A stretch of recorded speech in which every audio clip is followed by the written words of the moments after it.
ಎಲ್ಲ ವೀಕ್ಷಕರಿಗೆ ನಮಸ್ಕಾರ. ಕಾರಂತ ಪ್ರತಿಷ್ಠಾನ ಕೋಟ, ಡಾಕ್ಟರ್ ಶಿವರಾಮ ಕಾರಂತ ಟ್ರಸ್ಟ್ ಉಡುಪಿ, ಕೋಟತಟ್ಟು ಗ್ರಾಮ ಪಂಚಾಯತ್ ಕೋಟತಟ್ಟು ಇವರ ಪ್ರಸ್ತುತಿಯಲ್ಲಿ ಏಕ ವ್ಯಕ್ತಿ ತಾಳಮದ್ದಳೆ ಸಪ್ತಾಹ ಕಾರ್ಯಕ್ರಮಕ್ಕೆ ಎಲ್ಲ ವೀಕ್ಷಕರಿಗೆ ಸ್ವಾಗತವನ್ನು ಕೋರ್ತಾ ಇದ್ದೇವೆ. ಏಕ ವ್ಯಕ್ತಿ ತಾಳಮದ್ದಳೆ ಅದೇನು ಹೊಸತಲ್ಲ. ಹಿಂದೆ ಒಂದಿಷ್ಟು ಜನ ಅದರ ಬಗ್ಗೆ ಪ್ರಯತ್ನ ಮಾಡಿದ್ದಾರೆ. ತಾಳಮದ್ದಳೆ ಅನ್ನೋದು ಒಂದು ಮಾತಿನ ಪ್ರವಾಹ, ಅಸ್ಖಲಿತವಾದಂಥ, ಅವಿರತವಾದಂಥ, ಓತಪ್ರೋತವಾದಂಥ ತನ್ನ ಮಾತಿನ ಧಾಟಿಯಿಂದ ಪಾತ್ರಕ್ಕೆ ಜೀವ ತುಂಬುವಂಥ ಒಂದು ಪ್ರಯತ್ನ. ಯಕ್ಷಗಾನದ ಮತ್ತೊಂದು ಮಗ್ಗುಲು ಅಂತ ಹೇಳ್ಬೋದು. ಆ ದಿಸೆಯಲ್ಲಿ ಯಾಕೆ ಒಂದು ತಾಳಮದ್ದೆಯಲ್ಲಿ ಕೂಡ ಏಕ ವ್ಯಕ್ತಿಯ ಪ್ರಯೋಗ ಮಾಡಬಾರದಂತ ಅನಿಸಿತ್ತು. ಈ ಹಿಂದೆ ಒಂದೆರಡು ಪ್ರಯೋಗವನ್ನು ನಾವು ನೋಡಿದ್ದೆವು. ಅದನ್ನೇ ಸ್ಫೂರ್ತಿಯೊಂದಿಗೆ ಮಹಾಭಾರತದ ಬೇರೆ ಬೇರೆ ಪಾತ್ರಗಳನ್ನು ಆಯ್ದುಕೊಂಡು ಅವರ ಸ್ವಗತದ ಮಾತುಗಳ ಮೂಲಕ ಅವರ ಮನಸ್ಸಿನ ಹೊಯ್ದಾಟಗಳು, ದುಗುಡ ದುಮ್ಮಾನಗಳನ್ನು ಅಕ್ಷರದ ರೂಪಕ್ಕೆ ತಂದು ಅರ್ಥಧಾರಿಯ ಮೂಲಕ ಆಡಿಸುವಂಥ ಪ್ರಯತ್ನ ಇದು. ಹಾಗಾಗಿ ಈ ಪ್ರಯತ್ನಕ್ಕೆ ನಿಮ್ಮದೊಂದು ಶುಭ ಕೋರಿಕೆ ಬೇಕೇ ಬೇಕಾಗತ್ತೆ. ಇಲ್ಲಿ ಒಬ್ಬೊಬ್ಬರು ಅರ್ಥಧಾರಿಗಳು ಕೂಡ ಒಂದೊಂದು ಪಾತ್ರಕ್ಕೆ ತಮ್ಮದೇ ಒಂದು ನುಡಿ ಭರವಸೆಯನ್ನು, ಮಾತಿನ ಸಾಂತ್ವನವನ್ನು ಮತ್ತು ಅರ್ಥಧಾರಿಕೆಯ ಓಗವನ್ನು ಮಾಡ್ಕೊಳ್ತಾ ಹೋಗ್ತಾರೆ. ಇಲ್ಲಿ ಈ ಸಾಹಿತ್ಯದ ರಚನೆಯನ್ನು ಮಾಡಿ ನಿರ್ದೇಶನವನ್ನು ಮಾಡಿದವರು PV ಆನಂದ ಸಾಲಿಗ್ರಾಮ ಅವರು. ವೃತ್ತಿಯಲ್ಲಿ ಶಿಕ್ಷಕರಾಗಿ ಪ್ರವೃತ್ತಿಯಲ್ಲಿ ಹಲವಾರು ಆಸಕ್ತಿಯನ್ನು ಬೆಳೆಸಿಕೊಂಡವರು. ಈಗಾಗಲೇ 50ಕ್ಕೂ ಮಿಕ್ಕಿದ ಯಕ್ಷಗಾನ ಕೃತಿಯ ರಚಕರು ಕೂಡ. ಕೇವಲ ಯಕ್ಷಗಾನ ಮಾತ್ರ ಅಲ್ಲ, ಸಾಹಿತ್ಯದ ವಿವಿಧ ಮಗ್ಗುಲುಗಳಲ್ಲಿ ಅವರದ್ದೇ ಆದಂಥ ಕೊಡುಗೆಯನ್ನು ನೀಡಿದ್ದಾರೆ. ಹೆಬ್ರಿ ತಾಲೂಕಿನ ಕನ್ನಡ ಸಾಹಿತ್ಯ ಪರಿಷತ್ತಿನ ಅಧ್ಯಕ್ಷರಾಗಿ ಕೂಡ ಅನನ್ಯವಾದಂಥ ಸೇವೆಯನ್ನು ಸಲ್ಲಿಸಿದ್ದಾರೆ. ಈ ಸಂಚಿಕೆಯ ಮೊದಲ ಆಖ್ಯಾನ ಗಾಂಧಾರಿ. ಮಹಾಭಾರತದಲ್ಲಿ ಗಾಂಧಾರಿಯ ತುಮುಲಗಳು, ತಲ್ಲಣಗಳು ಭಾಳ ಅಪೂರ್ವವಾದಂಥದ್ದು.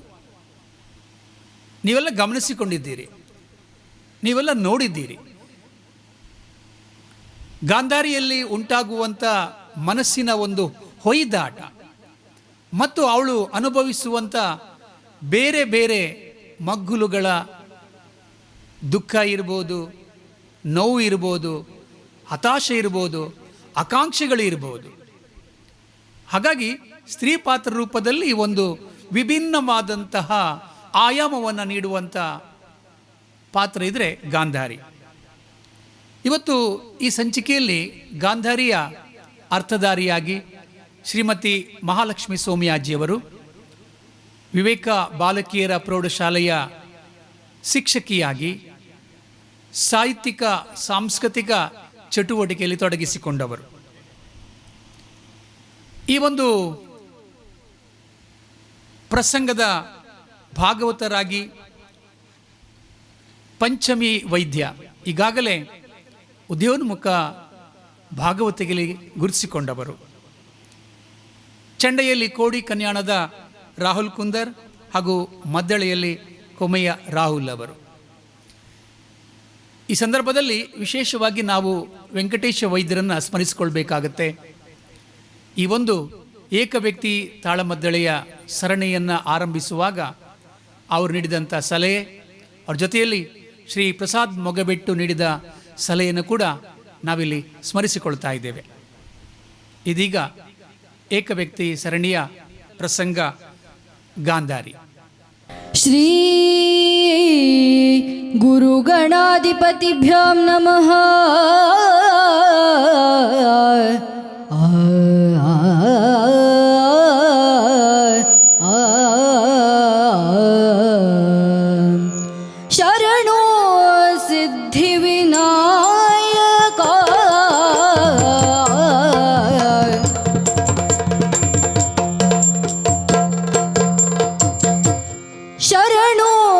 सिद्धिविनायक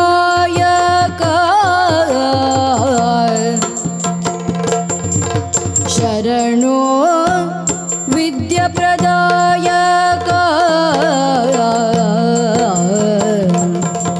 शरणो पार्वती तनया मूर्ति शरणो पार्वती तनया मूर्ति शरणो मूषिक वाहना शरणो मूषिक वाहना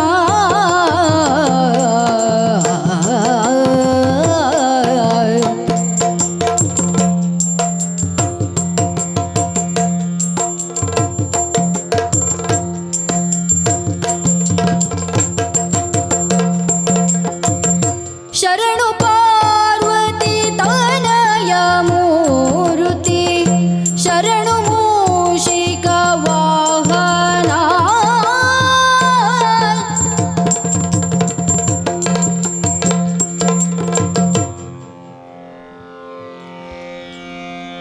ಬೆಂಕಿಯ ವರಿಸಿತು ಕಾನನದ ಸುತ್ತಲೂ ಬೆಂಕಿಯ ವರಿಸಿತು ಕಾನನದ ಸುತ್ತಲೂ ಶಂಕಿಸೆನು ನಾ ನಿಜದಿ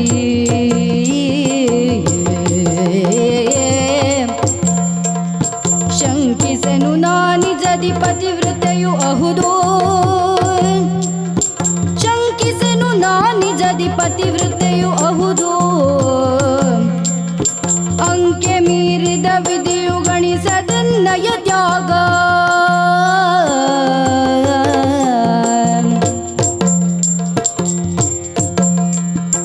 ಅಂಕೆ ಮೀರಿದ ವಿಧಿಯು ಗಣಿಸದೆನ್ನಯ ತ್ಯಾಗ ಕೊಂಕಿನಲ್ಲಿ ಕುಂತಿಯ ಸುತರಿಗದು ಭೋಗ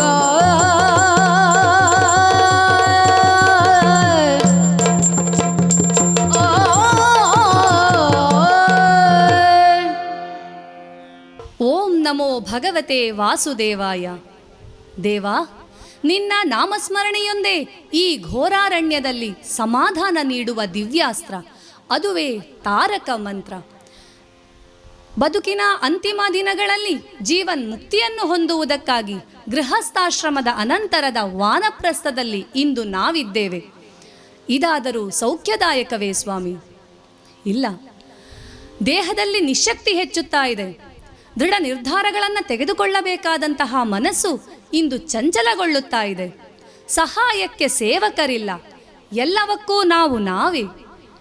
ಕ್ರೂರ ಮೃಗಗಳ ಹಾವಳಿಯಿಂದ ಪಾರಾಗುವುದು ಕಷ್ಟಕರವಾಗಿದೆ ಸ್ವಾಮಿ. ಆಗಾಗ ಕಾಡುವ ದಾವಾಗ್ನಿ, ಇಂಥವುಗಳ ಬಾಧೆಗಳ ಪರಿಹಾರಕ್ಕೆ ಇರುವುದು ಒಂದೇ ಒಂದು ಮಂತ್ರ, ಅದುವೇ ಓಂ ನಮೋ ಭಗವತೆ ವಾಸುದೇವಾಯ. ಪರೋಕ್ಷವಾದ ದೈವ ಸಹಾಯಕ್ಕೆ ಪ್ರತ್ಯಕ್ಷವಾದ ಪುರುಷ ಪ್ರಯತ್ನವೂ ಬೇಕಂತೆ. ಹಾಗಿದ್ದವರು ಸಂಜಯ, ವಿದುರ ಮತ್ತು ಕುಂತಿ. ಇವರಲ್ಲಿ ವಿದುರನು ನನ್ನ ಮೈದುನ, ದಾಸಿ ಪುತ್ರನೆಂದು ಗುರುತಿಸಿಕೊಂಡಿದ್ದರು. ಅನುಗ್ರಹದಾತರಾದ ವ್ಯಾಸರ ವಿವೇಕ, ವಿದ್ಯೆ ಎಲ್ಲವನ್ನೂ ಒಳಗೊಂಡಾತ. ಸೂಕ್ಷ್ಮಾತಿ ಸೂಕ್ಷ್ಮ ಸಂದರ್ಭಗಳಲ್ಲಿ ಸೂಕ್ತ ಮಾರ್ಗದರ್ಶನವನ್ನು ನೀಡುವಂತಹ ಗುರು. ಇನ್ನು ಕುಂತಿ ಸದಾ ನನ್ನ ಬಗ್ಗೆ ಅಕ್ಕರೆಯನ್ನೇ ಹೊಂದಿದವಳು ಸ್ವಾಮಿ. ದಾಯಾದಿಗಳಾದ ಮಕ್ಕಳ ಕಾರಣದಿಂದಾಗಿ ನಾವು ದೂರವಾಗಿಯೇ ಉಳಿಯಬೇಕಾಯಿತು. ಯುದ್ಧ ಮುಗಿದಾದ ಬಳಿಕ ನಾವು ಮತ್ತೂ ಹತ್ತಿರವಾದೆವು. ಮೂರನೆಯಾತ ಸಂಜಯ ಜನ್ಮಾಂಧರಾದ ಧೃತರಾಷ್ಟ್ರರನ್ನು ಸದಾ ಹೆಜ್ಜೆ ಹೆಜ್ಜೆಗೂ ಸಲಹುವ ನರ್ಮ ಸಚಿವ, ಸಾರಥಿ ಎಲ್ಲವೂ ಆಗಿದ್ದಾತ. ಹೀಗೆ ಈ ಮೂವರ ಆಶ್ರಯದಲ್ಲಿ ನಾವೀರ್ವರು ಅಂಧರು. ಜನ್ಮಾಂಧರನ್ನೇ ಕೈ ಹಿಡಿದಂತಹ ನಾನು ಪತಿಗಿರದ ಸುಖ ನನಗೂ ಬೇಡವೆಂದು ಕಣ್ಣಿಗೆ ಬಟ್ಟೆ ಕಟ್ಟಿಕೊಂಡು ಕುರುಡಳಾದವಳು ಸ್ವಾಮಿ. ಕಣ್ಣಿದ್ದಾಗ ಹೊಂದಿದ ಸುಖ ಮತ್ತು ನಾನಾಗಿಯೇ ಇಷ್ಟಪಟ್ಟು ಅನುಭವಿಸಿದ ಅಂಧತ್ವದ ಆನಂದ ಎರಡನ್ನೂ ಹೊಂದಿದವಳು ನಾನು. ಆದರೆ ನನ್ನ ಪತಿ ಮಾತ್ರ ಬಣ್ಣ, ಆಕಾರ, ಸೌಂದರ್ಯ ಯಾವುದನ್ನೂ ಗಮನಿಸಲಾಗದ, ಹೇಳಿದ್ದನ್ನಷ್ಟೇ ಸತ್ಯ ಎಂದು ಭಾವಿಸುವ ಕುರುಡರು ಸ್ವಾಮಿ. ಇಂಥವರನ್ನು ನನ್ನತ್ತೆ ಅದೇನು ನೋಂತು ಹೆತ್ತಳೋ. ಛೆ, ಹಾಗೆನ್ನಬಾರದು ನೋಡಿ. ಕೆಟ್ಟ ಮಾತೆ ಎಂದೂ ಇರಲಾರಳು. ಅನುಗ್ರಹಿಸಲು ಬಂದ ವ್ಯಾಸರ ದಿವ್ಯ ತೇಜಸ್ಸನ್ನು ಕಂಡು ಕಣ್ಣು ಮುಚ್ಚಿಕೊಂಡರೆ, ಅಥವಾ ಕಠೋರ ತಪಸ್ಸಿನಿಂದಾದ ಕೃಶ ಕಾಯವನ್ನು ಕಂಡು ಅಸಹ್ಯ ಪಟ್ಟುಕೊಂಡಳೋ ಏನು. ಅಂತೂ ಜನ್ಮಾಂಧರನ್ನು ಹಡೆಯುವಂತಾದದ್ದು ಮಾತ್ರ ಸತ್ಯ ನೋಡಿ. ಉಸಿರಿರುವವರೆಗೂ ಅನುಭವಿಸಬೇಕಾದದ್ದು ನನ್ನ ಆರ್ಯಪುತ್ರನ ದೌರ್ಭಾಗ್ಯವಲ್ಲದೆ ಬೇರೇನೂ ಅಲ್ಲ. ಇಷ್ಟೆಲ್ಲ ಆಗಿದ್ದರೂ ನಾವಿನ್ನೂ ಪಾಪದೂರರು ಆಗಿಲ್ಲವೆಂದೇ ಕಾಣುತ್ತಾ ಇದೆ. ನಮ್ಮೊಂದಿಗೆ ಬಂದಂತಹ ವಿದುರನು ಪ್ರಭಾಸ ಕ್ಷೇತ್ರದಲ್ಲಿರುವಾಗಲೇ ದೇಹವನ್ನು ತ್ಯಜಿಸಿ ಮುಕ್ತನಾಗಿದ್ದಾನಂತೆ. ತನ್ನಿಂದಾಗಿಯೇ ಸಂಜಯನಿಗೆ ಆಪತ್ತು ಒದಗಬಾರದೆಂದು ಅವನನ್ನು ಬಲವಂತದಿಂದಲೇ ಹಿಂದಕ್ಕೆ ಕಳುಹಿದ್ದಾರೆ ನನ್ನ ಆರ್ಯಪುತ್ರ. ಹಾಗಾಗಿ ಈಗ ನಮ್ಮೊಂದಿಗೆ ಉಳಿದಿರುವುದು ಕುಂತಿಯೊಬ್ಬಳೆ. ಇಲ್ಲೇ ಎಲ್ಲೋ ಕಂದಮೂಲಗಳನ್ನು ತರಲು ಹೋಗಿದ್ದಿರಬೇಕು. ಅರೆರೇ, ಇದೇನಿದು? ಸುಟ್ಟ ವಾಸನೆ ಬರುತ್ತಿದೆಯಲ್ಲ. ಚಿಟಿ ಚಿಟಿಲ್ಲೆಂಬ ಶಬ್ದ ಬಹು ದೂರದಿಂದ ಕೇಳಿಸುತ್ತಾ ಇದೆ ಸ್ವಾಮಿ. ಮತ್ತೆ ಕಾಳ್ಗಿಚ್ಚೆ. ಹಿಂದೊಮ್ಮೆ ಸೀತಾಮಾತೆ ಪವಿತ್ರಳು ಎಂದು ಆಕೆಯನ್ನು ಸುಡದೇ ಬಿಟ್ಟಂತಹ ಅಗ್ನಿ ಇಂದು ನನ್ನ ಪಾವಿತ್ರ್ಯವನ್ನು ಮೆಚ್ಚಿ ಹಿಂದಕ್ಕೆ ಹೋಗಬಹುದೇ? ಛೆ, ಆ ಕಾಲವೇ ಬೇರಾಗಿತ್ತು. ಹಿಂದು ಸುಡುವ ಸಂದರ್ಭಗಳಲ್ಲಿ ದಹ್ಯ ಅದಹ್ಯವೆಂದು ಲೆಕ್ಕಿಸದೇ ಇರುವಂತಹ ಆತನಿಗೆ ನನ್ನ ತ್ಯಾಗವಾದರೂ ಗಣನೆಗೆ ಬಂದೀತೆ. ಇಷ್ಟೆಲ್ಲ ಮಾತನಾಡ್ತಾ ಇರುವಂತಹ, ಇಷ್ಟೆಲ್ಲ ವ್ಯಥೆ ಪಡ್ತಾ ಇರುವಂತಹ ನಾನಾರು ಗೊತ್ತೇ? ಸುಬಲರಾಜನ ಸೂತೆಯೋ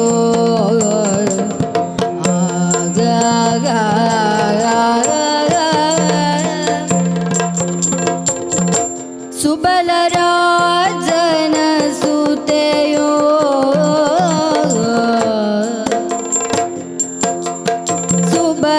ಸುಬಲರಾಜನ ಸೂತೆಯೋ ಯೌವನೇ ಯೌವನೇ ಯೌವನೇ ಪ್ರಬಲಮತಿ ಶಕುನಿಯು ಸಹೋದರಾಗ ಪ್ರಬಲಮತಿ ಶಕುನಿಯು ಸಹೋದರ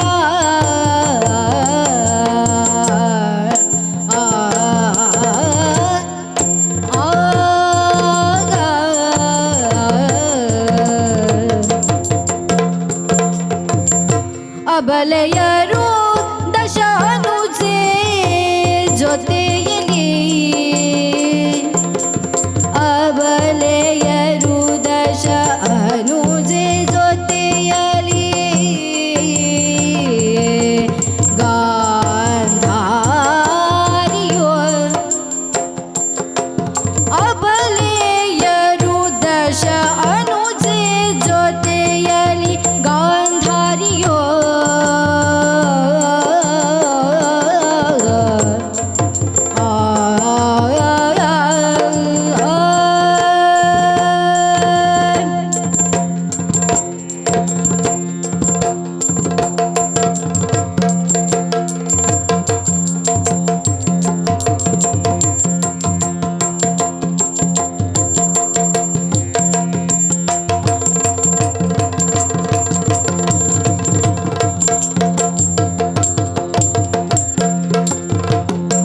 ಅಬಲೆಯರು ದಶ ಅನುಜೆ ಜೊತೆಯಲ್ಲಿ ಗಾಂಧಾರಿಯೋ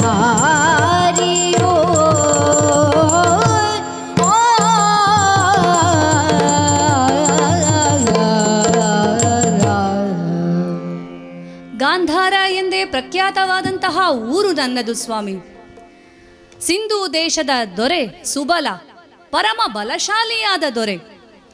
ಆತನಿಗೆ 13 ಮಂದಿ ಮಕ್ಕಳು. ಅವರಲ್ಲಿ ಜ್ಯೇಷ್ಠನಾದವನು ದ್ಯೂತ ನಿಪುಣನೆಂದೇ ಖ್ಯಾತಿಯನ್ನ ಹೊಂದಿದಂತಹ ಶಕುನಿ.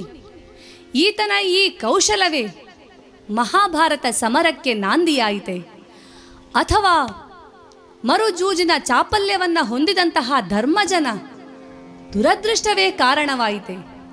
ಅಂತೂ ನನ್ನ ಮಕ್ಕಳ ಪರಿಸಮಾಪ್ತಿ ಆದದ್ದು ಮಾತ್ರ ಸತ್ಯ ಸ್ವಾಮಿ. ಹಾಗಂತ ಇಷ್ಟಕ್ಕೆಲ್ಲ ಕಾರಣ ಶಕುನಿಯೇ ಎಂದು ನಾ ದೂಷಿಸಲಾರೆ. ತನ್ನ ಸೋದರಳಿಯಂದಿರ ಕೇಡನ್ನೇ ಬಯಸುವಂತಹ ಮನಸ್ಸು ಖಂಡಿತವಾಗಿಯೂ ಆತನದ್ದು ಇರಲಾರದು. ಅದರಲ್ಲಿಯೂ ಒಂದೊಂದು ತಂಗಿಯರನ್ನು ಕರೆಯುವುದೆಂದರೆ 11 ಮಂದಿ ತಂಗಿಯರು ಆತನಿಗೆ. ಪ್ರತಿಯೊಬ್ಬರನ್ನ ಕರೆಯುವಾಗಲೂ ಅದೆಂತಹ ಅಕ್ಕರೆ ಆತನಿಗೆ. ಗಾಂಧಾರಿ, ಸುದೇಶ್ನ, ಸುಶ್ರವ, ದಶಾರ್ಣ, ಶುಭ, ಶಂಭಟ, ನಿಕಟ ಹೀಗೆ ಒಬ್ಬೊಬ್ಬರನ್ನ ಕರೆಯುವಾಗಲೂ ಅತ್ಯಂತ ಒಲವಿನಿಂದ ಕರೆಯುವವನು. ಹೀಗಿರುವಾಗ ಇಷ್ಟಕ್ಕೆಲ್ಲ ಕಾರಣ ಆತನೇ ಎಂದು ಹೇಳುವುದಿರಲಿ, ಭಾವಿಸುವುದು ತಪ್ಪೇ ಆದೀತು. ಅದರಲ್ಲಿಯೂ ನನ್ನನ್ನು ಕಂಡರೆ ಒಂದು ಹಿಡಿ ಪ್ರೀತಿ ಹೆಚ್ಚಿಗೆ ಅಂತಲೇ ಹೇಳಬೇಕು. ಅದಕ್ಕೂ ಕಾರಣ ಇಲ್ಲದಿಲ್ಲ ಸ್ವಾಮಿ. ಅದು ದೇವತಾಂಶದಿ ಪುಟ್ಟಿದೆನೋ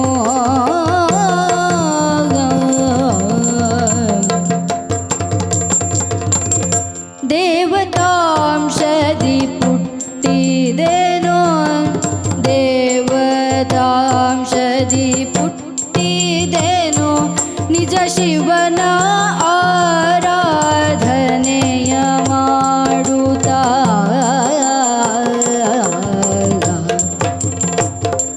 ನಿಜ ಶಿವನ ಆರಾಧನೆಯ ಮಾಡುತ್ತ ಶಿವನ ಆರಾಧನೆಯ ಮಾಡುತ್ತಾ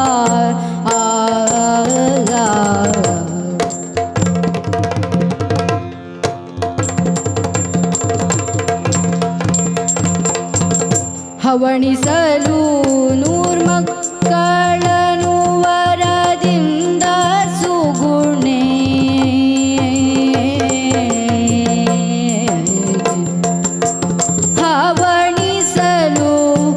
ಹವಣಿಸಲು ನೂರ್ಮಕ್ಕಳನು ವರದಿಂದ ಸುಗುಣೆ ವರದಿಂದ ಸುಗುಣೆ ಸುಗುಣೆ ಸುಗುಣೆ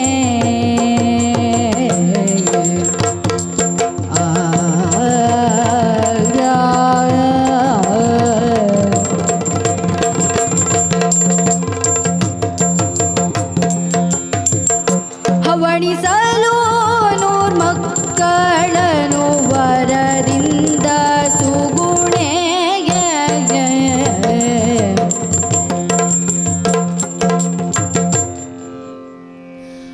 ಅದೇನು ಹರನ ಇಚ್ಛೆಯೋ ನಾ ಕಾಣೆ ಸ್ವಾಮಿ.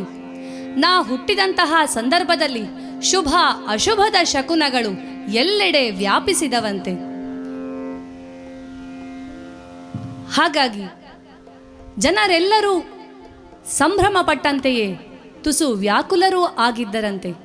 ಇದನ್ನ ಕಂಡಂತಹ ನನ್ನ ತಂದೆ ಸುಬಲರು ಕುಲ ಪುರೋಹಿತರ ಬಳಿ ನನ್ನ ಭವಿಷ್ಯವನ್ನು ಕೇಳಿದಾಗ ಅವರೆಂದಿದ್ದರಂತೆ ಸ್ವಾಮಿ, ಈಕೆ ಮಹಾಪತಿವ್ರತೆಯಾಗುತ್ತಾಳೆ, ಆದರೆ ಈಕೆಯ ಮಕ್ಕಳು ಲೋಕ ವಿನಾಶಕರಾಗುವ ಎಲ್ಲ ಲಕ್ಷಣಗಳು ಕಾಣಿಸುತ್ತಾ ಇವೆ ಎಂದು. ಇದಕ್ಕೆ ಕಾರಣ ರೂಪವಾಗಿ ನನ್ನ ಜನನಕ್ಕೆ ವಿನಾಶಕಾರಿಯಾದ ದೇವತೆಯ ಒಂದಂಶವೇ ಕಾರಣ ಎಂದಿದ್ದರಂತೆ. ಪರಿಹಾರಾರ್ಥವಾಗಿ ವ್ರತ ನೇಮಾದಿಗಳನ್ನು ಮಾಡಿಸಿದ್ದರು ಅಂತೆ. ಈ ಎಲ್ಲ ವಿಷಯಗಳು ನನ್ನ ಕಿವಿಯನ್ನ ತಲುಪಿದಾಗ ಅಂದೇ ನಾನು ಸಂಕಲ್ಪಿಸಿಕೊಂಡಿದ್ದೆನಲ್ಲ, ನನ್ನ ಮಕ್ಕಳು ದೇವಾಂಶ ಸಂಭೂತರೇ ಹೌದಾದಲ್ಲಿ ಲೋಕ ವಿನಾಶಕರಾಗುವ ಯಾವ ಸಾಧ್ಯತೆಗಳು ಇರುವುದಿಲ್ಲ. ಹೀಗೆಂದು ಬಗೆದಂತಹ ನಾನು ಅಂದಿನಿಂದಲೇ ನನ್ನನ್ನು ಶಿವಾರಾಧನೆಯಲ್ಲಿ ತೊಡಗಿಸಿಕೊಂಡೆ. ಶಿವಾನುಗ್ರಹವೂ ಪ್ರಾಪ್ತವಾಯಿತು. 100 ಮಕ್ಕಳ 100 ಮಂದಿ ಅಸಹಾಯ ಶೂರರನ್ನು ವರವಾಗಿ ಪಡೆದೆ ಸ್ವಾಮಿ. ಎಷ್ಟು ಸಂತೋಷವಾಗಿತ್ತು ಆವತ್ತು. ಇದೇ ಸಂತೋಷದಲ್ಲಿಯೇ ಕಾಲ ಕಳೆಯುತ್ತಾ ಇರುವಾಗ ಅದೊಂದು ದಿನ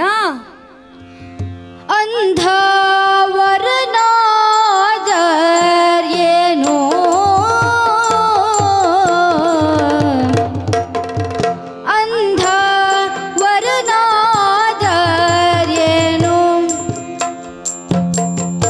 ಅರುಗಿರಲು ತಂದೆ ನುಡಿಗೆರಡಾಡೆನೋ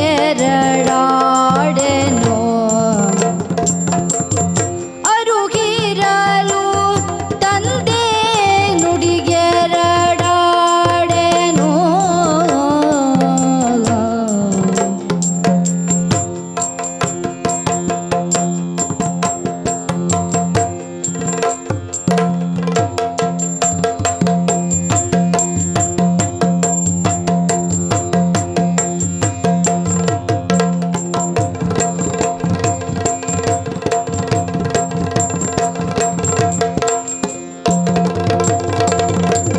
ಅರುಗಿರಲು ತಂದೆ ನುಡಿಗೆರಡಾಡೆನೋ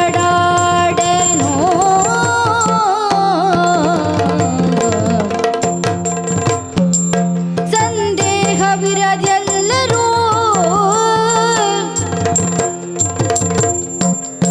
ಸಂದೇಹವಿರದೆಲ್ಲರೂ ಧೃತರಾಷ್ಟ್ರ ಚಂದದಲ್ಲಿ ಕರ ಪಿಡಿದರೋ ಧೃತರಾಷ್ಟ್ರ ಚಂದದಲ್ಲಿ ಕರ ಪಿಡಿದರೋ ಸಂದೇಹವಿರದೆಲ್ಲರೂ ಧೃತರಾಷ್ಟ್ರ ಚಂದದಲ್ಲಿ ಕರ ಪಿಡಿದರೋ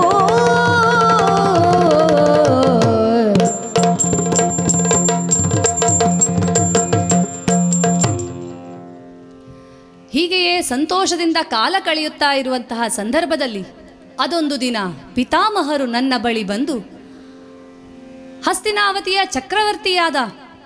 ಚಕ್ರವರ್ತಿಗಳನ್ನು ನೀನು ಮದುವೆಯಾಗು ಎಂಬ ಭೀಷ್ಮರ ಒಕ್ಕಣೆಯನ್ನ ನನ್ನ ಮುಂದೆ ಅರುಹಿದರು. ಸಂತೋಷಕ್ಕೆ ಎಣೆ ಉಂಟೆ ಸ್ವಾಮಿ. ಚಕ್ರವರ್ತಿಗಳ ಮಡದಿ ಎಂತಹ ಸುದೈವ ನನ್ನದು.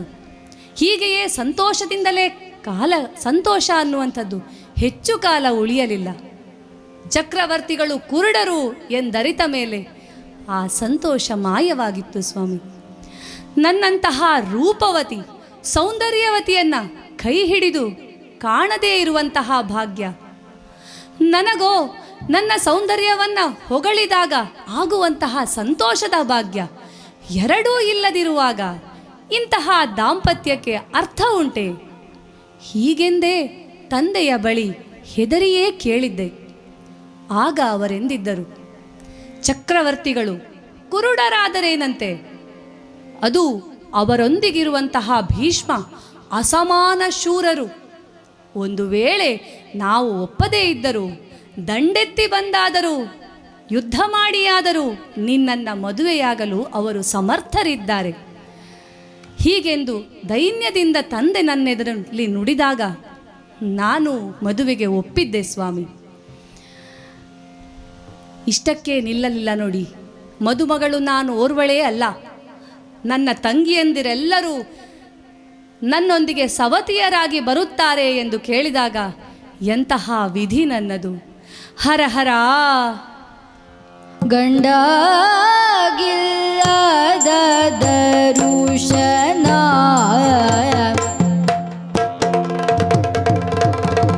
ಗಂಡಾಗಿಲ್ಲದ ದರುಶನ ಎನಗೇಕೆ ಉಂಡುಡುತ್ತ ಪತಿ ಸೇವನ ಎನಗೇಕೆ ಉಂಡುಡುತ್ತ ಪತಿ ಸೇವನ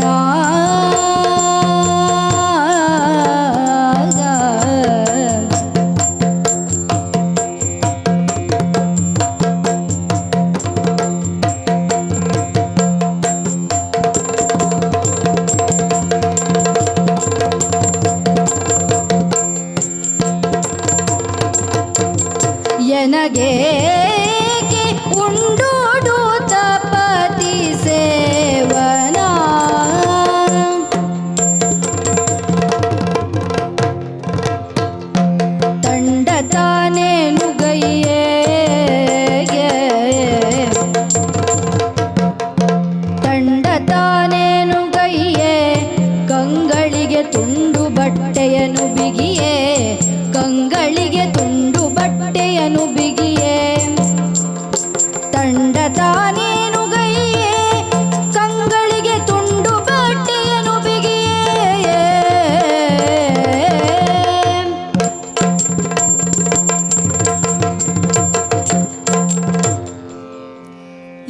ರಾಜ ತಥಾ ಪ್ರಜಾ ಎಂಬುದು ಆರ್ಯೋಕ್ತಿಯಂತೆ.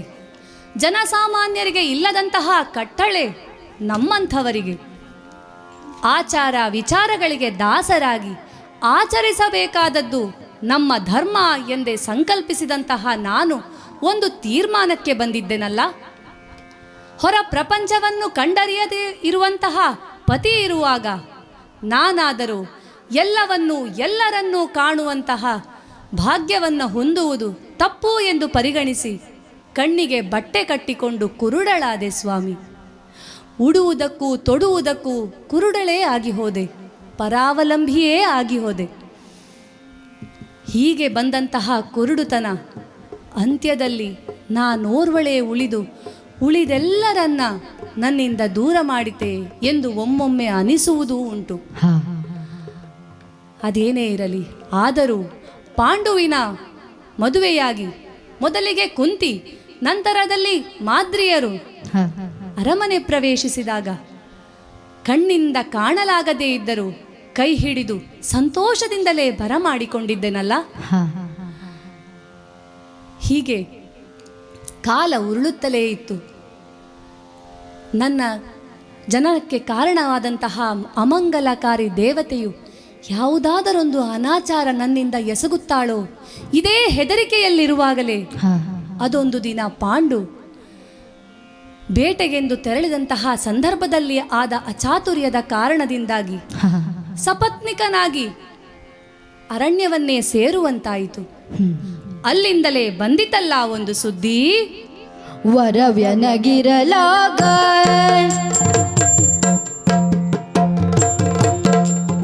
ವರವ್ಯನಗಿರಲಾಗ ಕುಂತಿಯು ಧರುಮನ ಪಡೆದಾಗ, ಕುಂತಿಯು ಧರುಮನ ಪಡೆದಾಗ ಭರದಲ್ಲಿ ಬಸಿರನು ಪೊಯ್ಯಲು ಪಾತವು, ಭರದಲ್ಲಿ ಬಸಿರನು ಪೊಯ್ಯಲು ಪಾತವು ತರುಣಿಯ ಕಾರ್ಯವ ತಡೆಯುತ್ತ ವ್ಯಾಸರು, ಭರದಲ್ಲಿ ಬಸಿರನು ಪೊಯ್ಯಲು ಪಾತವು ತರುಣಿಯ ಕಾರ್ಯವ ತಡೆಯಲು ವ್ಯಾಸರು.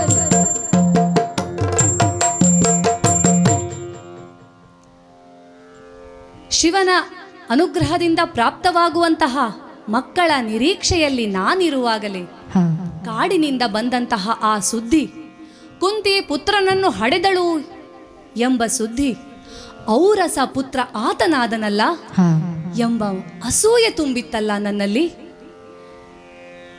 ಈ ಅಸೂಯೆ ಕಣ್ಣಿಗೆ ಕಟ್ಟಿದಂತಹ ಬಟ್ಟೆ ಹೊರಗಿನಿಂದ ಮಾತ್ರ ಕುರುಡರನ್ನಾಗಿಸದೆ ನನ್ನನ್ನು ಒಳಗಿನಿಂದಲೂ ಕುರುಡಳನ್ನಾಗಿಸಿತ್ತೋ ಏನು.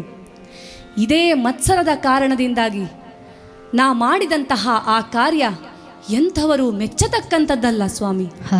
ಹೌದು, ಎಂಥವರೂ ಮೆಚ್ಚಲಾರರು. ಆ ಮತ್ಸರ ಕೋಪಕ್ಕೆ ತಿರುಗಿ ನನ್ನ ಬಸಿರನ್ನು ನಾನೇ ಹೊಡೆದುಕೊಳ್ಳುವಂತಹ ಪರಿಸ್ಥಿತಿಯನ್ನು ನಾನು ತಂದುಕೊಂಡೆ. ಪರಿಣಾಮವಾದರೂ ಏನು, ಭ್ರೂಣ ಚೂರು ಚೂರಾಗಿ ಗರ್ಭಪಾತವೇ ಆಗಿ ಹೋಗಿತ್ತಲ್ಲ. ಅದೇ ಸಂದರ್ಭದಲ್ಲಿ ಅಲ್ಲಿಗೆ ಬಂದಂತಹ ವ್ಯಾಸರು, ಅವರ ಆಗಮನ ಅನಿರೀಕ್ಷಿತವೋ ಅಗತ್ಯವಾಗಿತ್ತೋ ಅಥವಾ ವರಫಲವೋ ನಾ ಕಾಣೆ. ಅಂತೂ ಅಲ್ಲಿಗೆ ಬಂದ ವ್ಯಾಸರು ಘೃತ ಬಾಂಡವ ತರಿಸೇ,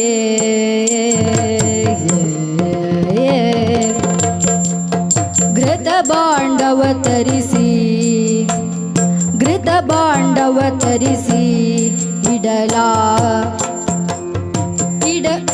ಇಡಲಾಶತ ಮೇಲೊಂದೆನಿಸಿ, ಇಡಲಾಶತ ಮೇಲೊಂದೆನಿಸಿ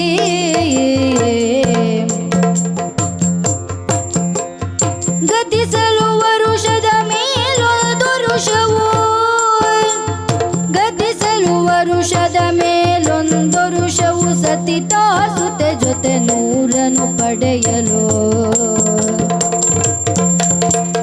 ಗತಿಸಲು ವರುಷದ ಮೇಲೊಂದು ಋಷವು ಸತಿತಾಸುತ ಜೊತೆ ನೂರನು ಪಡೆಯಲು.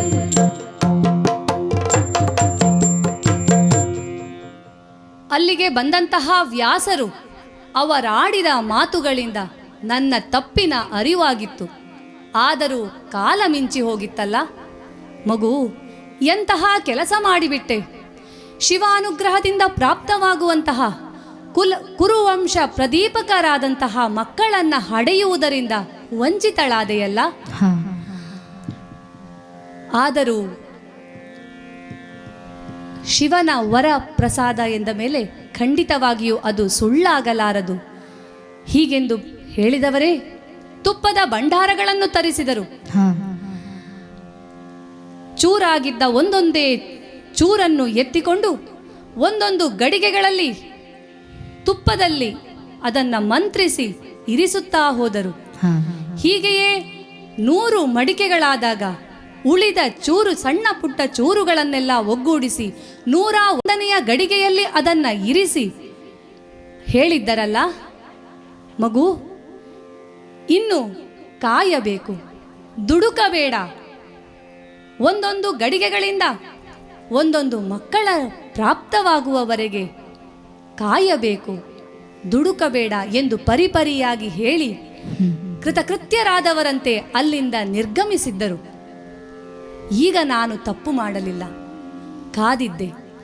ತಪಸ್ಸಿನಂತೆ ವರುಷವೊಂದರವರೆಗೂ ಕಾದಿದ್ದೆ.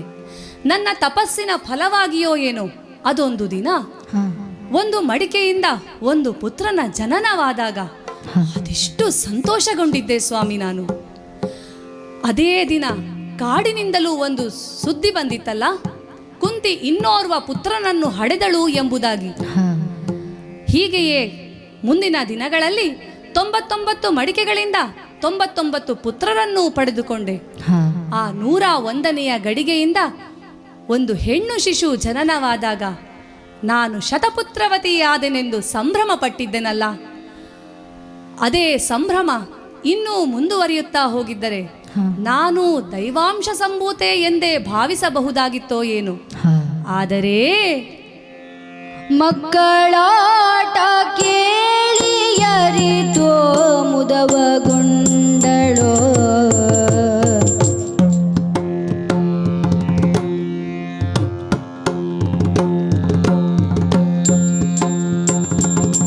ಮಕ್ಕಳಾಟ ಕೇಳಿಯರಿತೋ ಮಕ್ಕಳಾಟ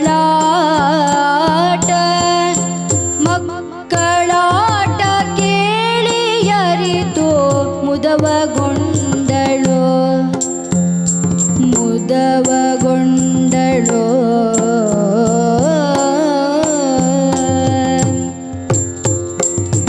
ಕಕ್ಕುಲತೆಯ ಪಿರಿಯ ಸುತಗೆ ಕಕ್ಕುಲತೆಯ ಪಿರಿಯ ಸುತಗೆ ವರವನಿತ್ತಳೋ ವರವನಿತ್ತಳೋ ಮುದವಗೊಂಡಳೋ ವರವನಿತ್ತಳೋ.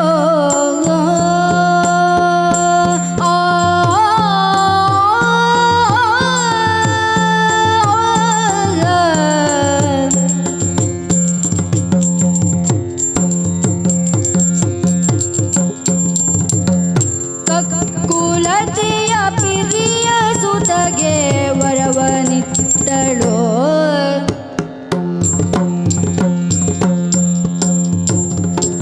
ಸೊಕ್ಕು ಮೆರೆಯಲರಿಯದೆ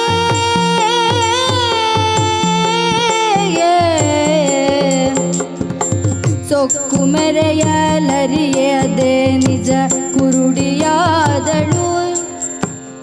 ಸೊಕ್ಕು ಮೆರೆಯಲರಿಯದೆ ನಿಜ ಕುರುಡಿಯಾದಳು ನಿಜ ಕುರುಡಿಯಾದಳು. ಹೊಕ್ಕುರಣವ ಗೈಯಲಾಗ ಹೊಕ್ಕುರಣವ ಗೈಯಲಾಗ ಮೂಕಿಯಾದಳು ಮೂಕಿಯಾದಳು ನಿಜ ಕುರುಡಿಯಾದಳು ಮೂಕಿಯಾದಳು.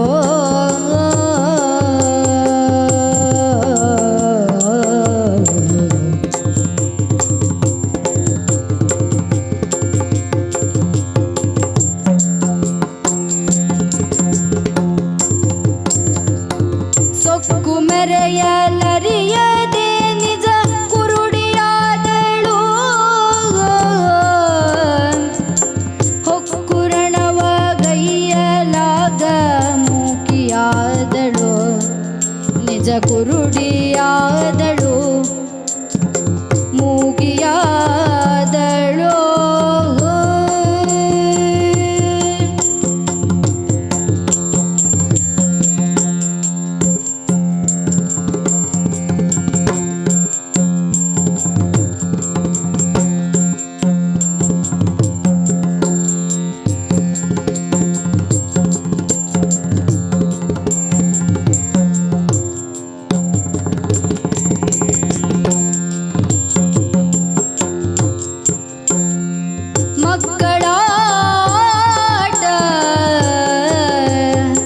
ಮಕ್ಕಳಾಟ ಕೇಳಿ ಅರಿತು ಮುದವಗೊಂಡಳು.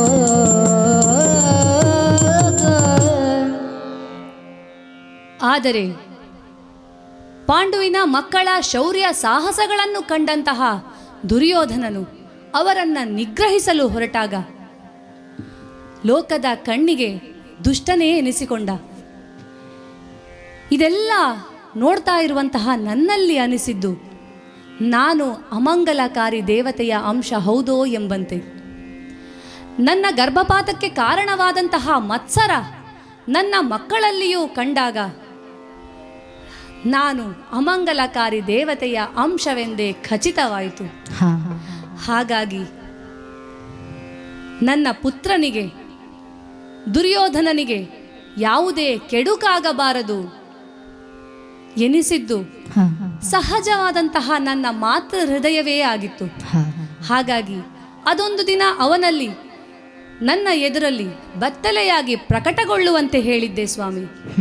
ಅವನೇನೋ ಬಂದ, ತನ್ನ ತಾಯಿಯ ಎದುರಿನಲ್ಲಿ ತನ್ನ ಮರ್ಮಾಂಗವನ್ನು ಪ್ರದರ್ಶಿಸುವುದಕ್ಕೆ ನಾಚಿಕೆಯಾಗಿ ಕನಿಷ್ಠ ಉಡುಗೆಯನ್ನುಟ್ಟು ಪ್ರಕಟಗೊಂಡಿದ್ದ.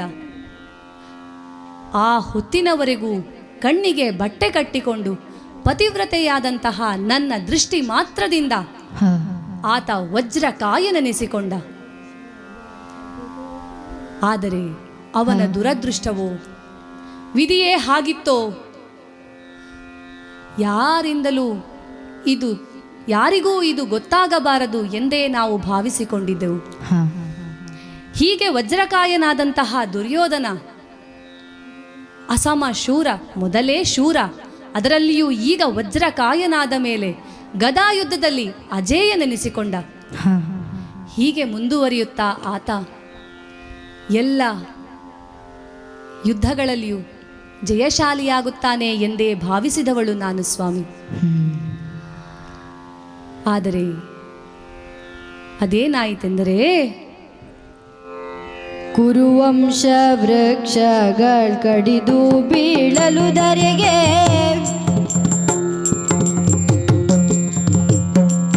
ಕುರುವಂಶ ವೃಕ್ಷಗಳ ಕಡಿದು ಬೀಳಲು ಧರೆಗೆ,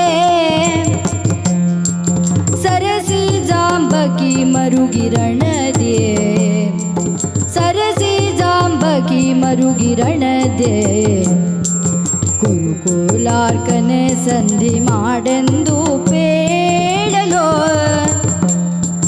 ಕುರುಕುಲಾರ್ಕನೆ ಸಂಧಿ ಮಾಡೆಂದು ಪೇಳಲು, ಒರೆದ ನಾಚಲಕೆಂದ ಕ್ಷಣದೆ, ಕುರುಕುಲಾರ್ಕನೆ ಸಂಧಿ ಮಾಡೆದು ಪೇಳಲು, ಒರೆದ ನಾಚಲಕೆಂದ ಕ್ಷಣದಿ.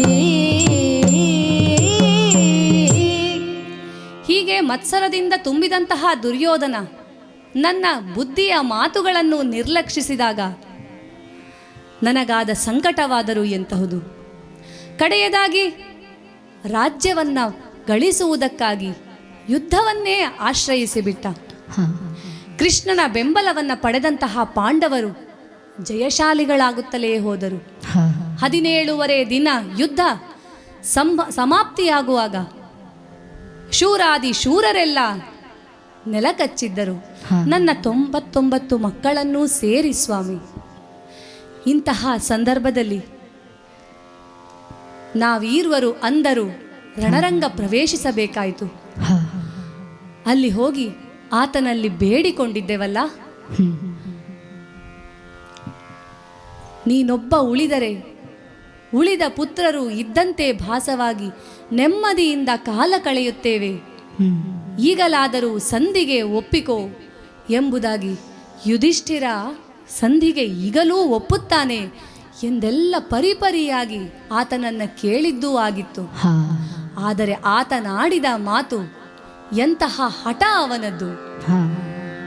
ತನ್ನ ತಮ್ಮಂದಿರಲ್ಲಿ ಒಬ್ಬರ ಹತರಾದರೂ ತಾನೂ ಸಾಯುತ್ತೇನೆ ಎಂದು ಯುಧಿಷ್ಠಿರ ಪ್ರತಿಜ್ಞೆ ಮಾಡಿರುವಾಗ ನಾನು ನನ್ನೆಲ್ಲ ತಮ್ಮಂದಿರನ್ನ ಕಳೆದುಕೊಂಡು ಬದುಕುವುದಾದರೂ ಹೇಗೆ ಸಾಧ್ಯ? ಅವರಿಗೆ ಆದದ್ದೇ ನನಗೂ ಆಗುತ್ತದೆ, ನೀವು ಚಿಂತಿಸಬೇಡಿ ಎಂದು ನಮ್ಮನ್ನು ಹಿಂದಕ್ಕೆ ಕಳುಹಿದ್ದನಲ್ಲ, ಅವನೆಂದಂತೆ ಆದದ್ದೂ ಹೌದು. ಆದರೆ ಅದು ಅರಿತೆನು ಕೃಷ್ಣನ ಕಪಟವಿದೆಲ್ಲ,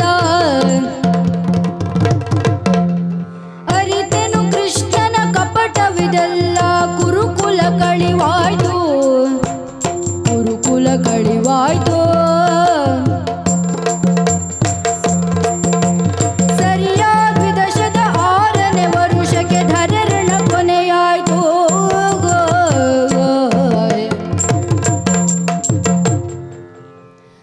ಅರಿತೇನಾ, ಇದೆಲ್ಲವೂ ಕೃಷ್ಣನ ತಂತ್ರ. ದುಷ್ಟರ ಶಿಕ್ಷೆ, ಶಿಷ್ಟರಿಗೆ ರಕ್ಷೆ, ಇದು ಆತನ ಕಾರ್ಯಗಳಲ್ಲಿ ಅತಿ ಮುಖ್ಯವಾದಂತಹ ಕಾರ್ಯ. ಇದನ್ನು ನಾನು ಅರಿತವಳೆ. ಆದರೆ ಭೀಷ್ಮ, ದ್ರೋಣ, ಕೃಪಾಚಾರ್ಯರು, ಅಶ್ವತ್ಥಾಮ, ನನ್ನ ಸಣ್ಣ ಮಕ್ಕಳು, ಹಲವಾರು ಮಂದಿ ಯಜಮಾನರಿಗಾಗಿಯೇ ಪ್ರಾಣ ತೆತ್ತಂತಹ ಯೋಧರು, ಇವರೆಲ್ಲರೂ ಮಾಡಿದ ತಪ್ಪಾದರೂ ಏನು? ಹಾಗಂತ ಧರ್ಮಜನೇನು ಪೂರ್ಣ ಸತ್ಯಸಂಧನೆ? ಭೀಷ್ಮನ ಎದುರಿನಲ್ಲಿ ಶಿಖಂಡಿಯನ್ನ ನಿಲ್ಲಿಸಿ ಆತನನ್ನು ಸೋಲಿಸಿದನಲ್ಲ. ಅಶ್ವತ್ಥಾಮ ಹತನಾದನೆಂದು ತಿಳಿದು ದ್ರೋಣಾಚಾರ್ಯರು ಶಸ್ತ್ರಸನ್ಯಾಸ ಮಾಡುವಂತೆ ಮಾಡಿದನಲ್ಲ. ಇದೆಲ್ಲವೂ ಧರ್ಮದ ಕಾರ್ಯಗಳೇನು? ಆದರೂ ಆತ ಸಜ್ಜನನೆನಿಸಿಕೊಂಡ. ಹಸ್ತಿನಾವತಿಯ ಚಕ್ರಾಧಿಪತ್ಯವನ್ನು ವಹಿಸಿಕೊಂಡವನಾದ. ಇದಾವುದನ್ನೂ ನಾನು ಕಂಡರಿಯೆ, ಆದರೆ ಕೇಳಿ ತಿಳಿದವಳಾಗಿದ್ದೇನೆ. ಇದೆಲ್ಲವನ್ನ ಕೇಳ್ತಾ ಇರುವಂತಹ ಸಂದರ್ಭದಲ್ಲಿ ನನಗೆ ನನ್ನ ಪುತ್ರರು, ನನ್ನ ಸೊಸೆಯಂದಿರು, ನನ್ನ ಮೊಮ್ಮಕ್ಕಳು ಎಲ್ಲರೂ ನನ್ನ ಬಳಿಯೇ ಇದ್ದಿದ್ದರೆ ಅನಿಸಿದಾಗ ಅಲ್ಲಿಗೆ ಬಂದಂತಹ ವ್ಯಾಸರೂ ಮಂದಮತಿಯು ಕಂಡಳಾಗ ಮಕ್ಕಳೆಲ್ಲರ,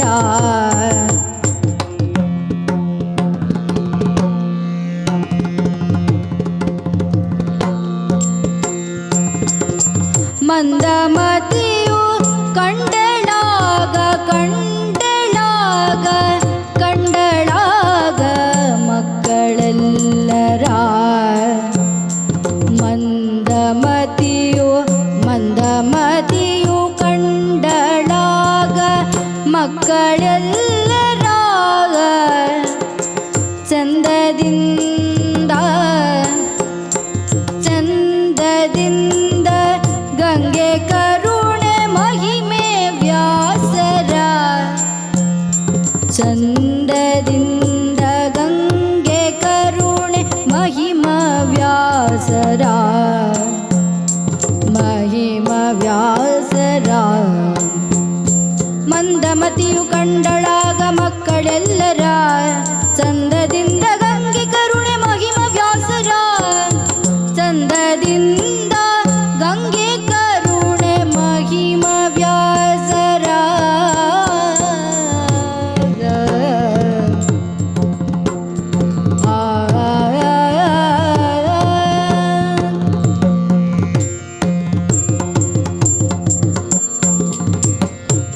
ಚಂದದಿಂದ ಗಂಗೆ ಕರುಣೆ ಮಹಿಮ ವ್ಯಾಸರ.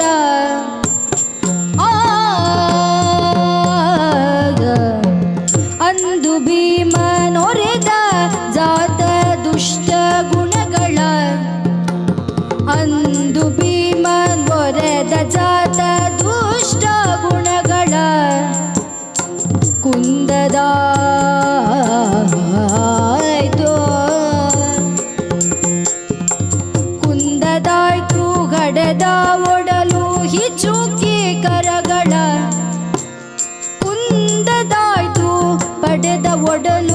ಹಿಚುಕಿ ಕರಗಳ ಹಿಚುಕಿ ಕರಗಳ ಆ ಆ ಆ ಆ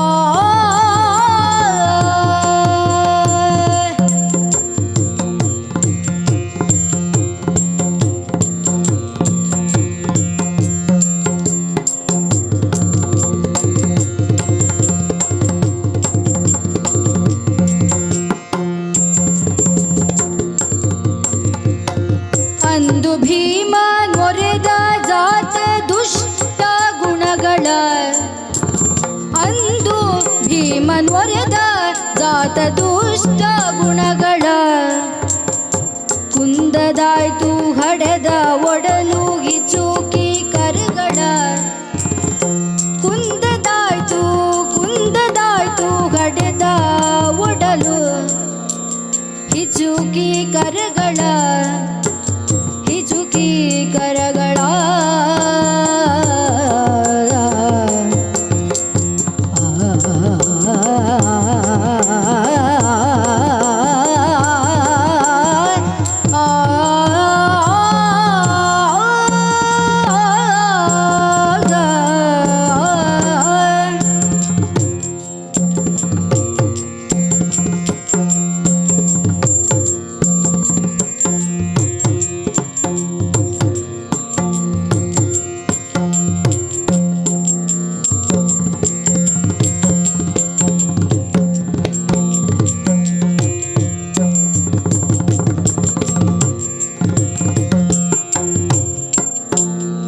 ಅಂದು ಭೀಮ ನೊರೆದ ಜಾತ ದುಷ್ಟ ಗುಣಗಳ ಕುಂದದಾಯ್ತು ಹಡದ ಒಡಲು ಹಿಚುಕಿ ಕರಗಳ ಆಗ ಅಲ್ಲಿಗೆ ಬಂದಂತಹ ವ್ಯಾಸರು ಅವರ ಆಗಮನ ಅನಿರೀಕ್ಷಿತವಾಗಿತ್ತೆ ಅಥವಾ ಯಾವುದೋ ಮಹತ್ ಕಾರ್ಯದ ಸಂಘಟನೆಯಲ್ಲಿ ಇದೂ ಒಂದು ಕಾರ್ಯವಾಗಿತ್ತೋ ಏನು. ಅಲ್ಲಿಗೆ ಬಂದಂತಹ ವ್ಯಾಸರಲ್ಲಿ ನನ್ನ ಮನಸ್ಸಿನ ಇಂಗಿತವನ್ನು ಅರುಹಿದವಳಾದೆ. ಅವರು ಮಹಾಜ್ಞಾನಿಗಳು. ಹಾಗಾಗಿ ಎಣಿಸಿದರೆ ಖಂಡಿತವಾಗಿಯೂ ಏನನ್ನೂ ಸಾಧಿಸಲು ಯೋಗ್ಯರಾದವರು ಸ್ವಾಮಿಯವರು. ನನಗೆ ದಿವ್ಯ ಚಕ್ಷುಗಳನ್ನಿತ್ತರಲ್ಲ, ಆಗ ನಾ ಕಂಡದ್ದು, ನಾ ಅನುಭವಿಸಿದ್ದು ವರ್ಣಿಸಲು ಅಸಾಧ್ಯವಾದಂತಹ ಸಂತೋಷ ಅದು. ನನ್ನ ಬಂಧು, ನನ್ನ ಮಕ್ಕಳು, ನನ್ನ ಮೊಮ್ಮಕ್ಕಳು ಎಲ್ಲರೂ ನನ್ನನ್ನು ಸುತ್ತುವರಿದವರಾಗಿ ನಾನವರನ್ನು ಆಲಂಗಿಸಿ ಮುದ್ದಿಸಿ ಅದೆಷ್ಟು ಸಂತೋಷಪಟ್ಟಿದ್ದೆ ಸ್ವಾಮಿ. ಅಂತಹ ಸಂತೋಷ, ಆ ಸಂತೋಷದಲ್ಲಿ ಇರುವಾಗಲೇ ಭೀಮನ ಮೂದಲಿಕೆಯ ಮಾತುಗಳು, ನನ್ನೀರ್ವರು ಪುತ್ರರ ಕಾರಣದಿಂದಾಗಿ ಅವನಾಡ್ತಾ ಇದ್ದಂತಹ ಮಾತುಗಳನ್ನು ಕೇಳಿದಾಗ ಈ ಅರಮನೆಯ ವಾಸವೇ ಸಾಕೆನಿಸಿತ್ತಲ್ಲ ನನಗೆ. ಇದಕ್ಕೆ ಪೂರಕವೆಂಬಂತೆ ಅದೊಂದು ದಿನ ಏತಕ್ಕೆ ರಾಜ ವೈಭೋಗ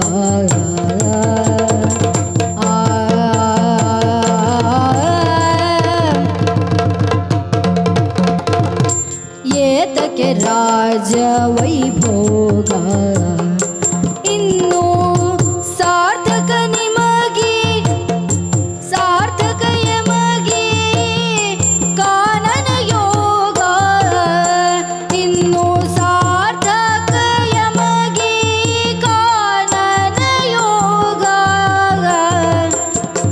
ಧೃತರಾಷ್ಟ್ರ ಕುಂತಿ ಸಂಜಯನೋ ಧೃತರಾಷ್ಟ್ರ ಕುಂತಿ ಸಂಜಯನೋ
ಭೀಮನ ಮೂದಲಿಕೆಯ ಮಾತುಗಳನ್ನು ಕೇಳ್ತಾ ಇದ್ದಂತಹ ನಾವೀರ್ವರು ನಮ್ಮಿಬ್ಬರಿಗೂ ಈ ಅರಮನೆಯ ಸಹವಾಸವೇ ಸಾಕೆನಿಸಿತ್ತು.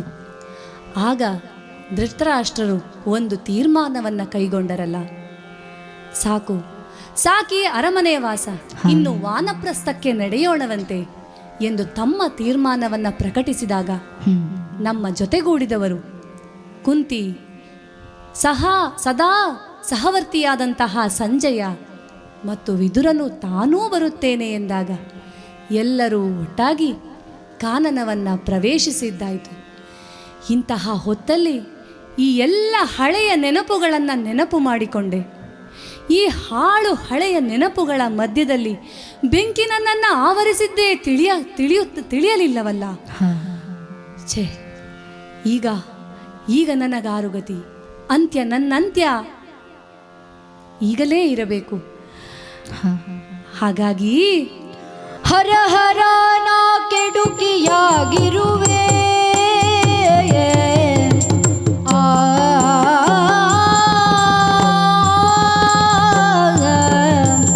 ಹರ ಹರ ನಾ ಕೆಡುಕಿಯಾಗಿರುವೆ, ಹೆತ್ತೊಡಲ ಮೌಢ್ಯ ಭರಿತದೊಳು ಸುತರನ್ನು ಬೆಳೆಸಿರುವೆ, ಹೆತ್ತೊಡಲ ಮೌಢ್ಯ ಭರಿತದೊಳು ಸುತರನ್ನು ಬೆಳೆಸಿರುವೆ. ಕರುಕ ಮಾಡಲು ಬರುವ ಅಗ್ನಿಗೆ, ಕರುಕ ಮಾಡಲು ಬರುವ ಅಗ್ನಿಗೆ ಶಿರವನೊಡ್ಡುತ್ತ ಧರೆಯ ತೊರೆಯುವ ಕರುಣೆ ಪ್ರೀತಿಯ ಸ್ನೇಹ ಬಂಧವು.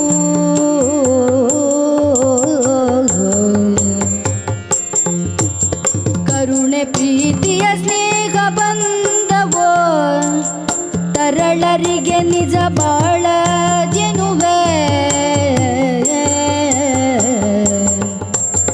ಕರುಣೆ ಪ್ರೀತಿಯ ಸ್ನೇಹ ಬಂಧವು ತರಳರಿಗೆ ನಿಜ ಬಾಳ ಜನುವೆ.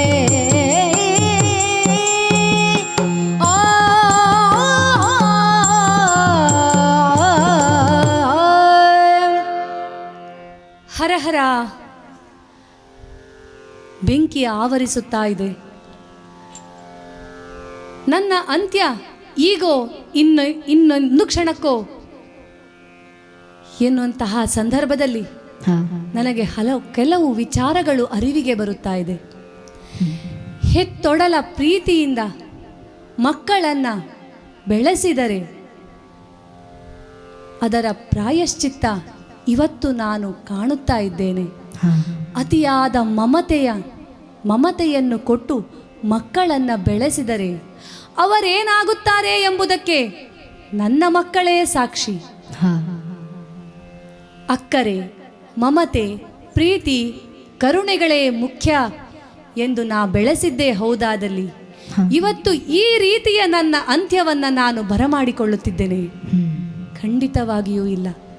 ಹಾಗಾಗಿ ಪ್ರತಿಯೊಬ್ಬರೂ ಕೂಡ ಮಕ್ಕಳನ್ನು ಬೆಳೆಸುವಲ್ಲಿ ಈ ಅಂಶಗಳೇ ಪ್ರಮುಖವಾಗಿರಲಿ ಎಂದು ನಾನು ಆ ದೇವರಲ್ಲಿ ಪ್ರಾರ್ಥಿಸಿಕೊಳ್ಳುತ್ತೇನೆ. ಉರಿಯುತ್ತಾ ಇರುವಂತಹ ಜ್ವಾಲೆ ನನ್ನ ಹತ್ತಿರದಲ್ಲಿಯೇ ಅನುಭವಕ್ಕೆ ಬರುತ್ತಾ ಇದೆ. ಆರ್ಯಪುತ್ರನನ್ನು ಕರೆದರೂ ಸುಳಿವಿಲ್ಲ, ಕುಂತಿಯನ್ನ ಕರೆದರೂ ಸುಳಿವಿಲ್ಲ, ಯಾರ ಸುಳಿವೂ ಕಾಣಿಸುತ್ತಾ ಇಲ್ಲ. ಹಾಗಾದರೆ ನನ್ನ ಅಂತ್ಯ ಇದೋ ಬಂದಿತು. ಹರಹರ. ಓಂ ನಮೋ ಭಗವತೆ ವಾಸುದೇವಾಯ. ವಾಸುದೇವಾಯ ವಾಸುದೇವಾಯ.